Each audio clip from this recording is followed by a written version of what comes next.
hope it's a more tranquil environment in Zambia, where the Zambian emerald miner Kagem raised a record $15.2 million in emerald auctions. The miner also saw output from its Kagem emerald mine in Zambia rise 33% to 6.5 million carats in the 3 months to March. So joining us from Lusaka for more is Ian Hairbottle, who is CEO of Gemfields PLC and Kagem Mining. Good morning, Ian. We've got a fairly hectic time going on in the South African industry. I hope it's a bit more tranquil there for your miners. But how should we think about this emerald market, this emerald auction? And I have to say, it's the first time I've talked on this show about emeralds, so I'm very interested to hear how it works. By way of introducing it, you said there's record revenue, but a decline in the quality in terms of carats. Good morning, David. Very good to be with you. Thank you for having me on board with you guys. As for the mining industry in Zambia, let's start with the weather. It's a magnificent day in Zambia today, and that part is fantastic. As for mining, I think mining all around the world at the moment is going through a turbulent time. So certainly Zambian is no different. It's not without its challenges. Having said that, I don't think it's quite as bad here as it seems to be in South Africa and other places of the world. So, you know, one has to count one's blessings. As far as emerald and gemstone mining is concerned, we're very excited. Gemfields is looking to do very similar to what De Beers did many years ago with diamonds. We're looking to do with colored gems. Our current focus is mainly on emeralds, amethyst and rubies, and hoping to move into others. And to date, over the last few years, we've had great success. We've had a tenfold increase in achievable prices in the last 4 years, which is really good.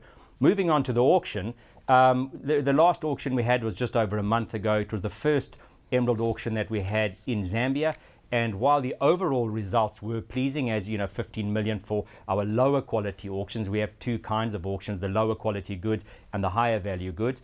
It was a record. Having said that, as you rightly said, one has to take it into context, because we put much more volumes of goods on offer. And so the overall value was good, but we didn't sell as much as we wanted. Yeah. Part of that was because of the last minute communication between us and government to have it in Zambia. So it does disrupt things to some extent. Well, that does seem to be an issue. And you also talk about the number of people invited to the auction wasn't as high as you'd hope because of travel demands. People have to catch various flights and so on to reach Lusaka. So is that the issue? Is it inconvenient for some sellers? Are there other issues which are in the environment around the actual auction that are making it difficult? Yeah, thank you.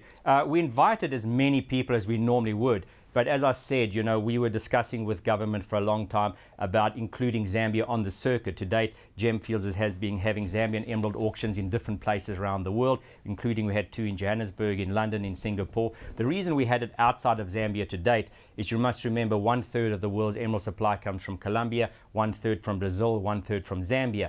But Colombia and Brazil have been producing for 500 years. They've got a very long history and well known around the world. Zambia is only the last 50 odd years. So we have to compete with those other markets, and how best to compete is to take your product to your customers to make it as easy as possible for them to shift.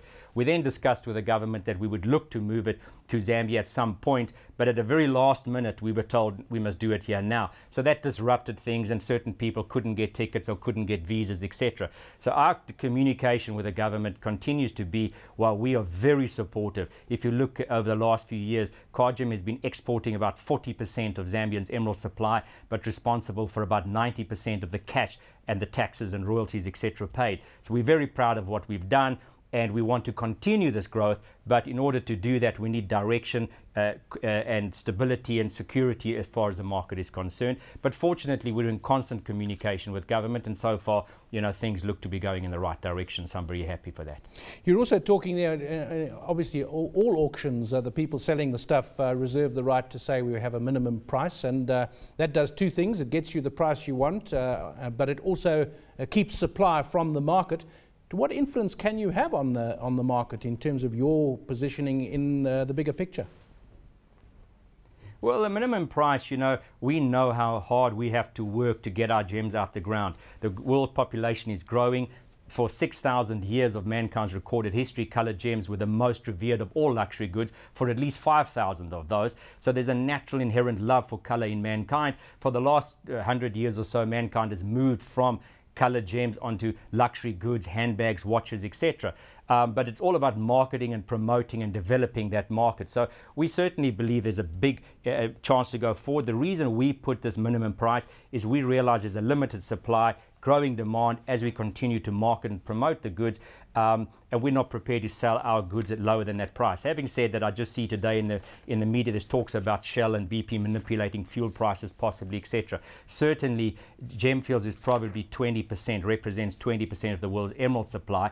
With 20% we cannot influence global prices, but the way we deliver our product to our customers, we give them guaranteed supply, we have a rough grading system, we give them continuity, we support them with advertising and marketing. So certainly with our customers that we work, we have some ability to communicate with them and help them achieve growth as well, and that's why we can be quite confident this is the price we're prepared to sell it for, and if we don't get that price, we'll hold it on and sell it at a later date. In fact, we often with our customers, we make them a promise, is that if they buy our emeralds on auction and they go home and they take it home and they decide they're overpaid, call me up and I'll buy it back, because I have absolutely no doubt it's only going to get harder and harder and harder to get these gems out of the ground, and the demand's only going to get more and more. I'm very happy to buy them back and sell them back at a later stage.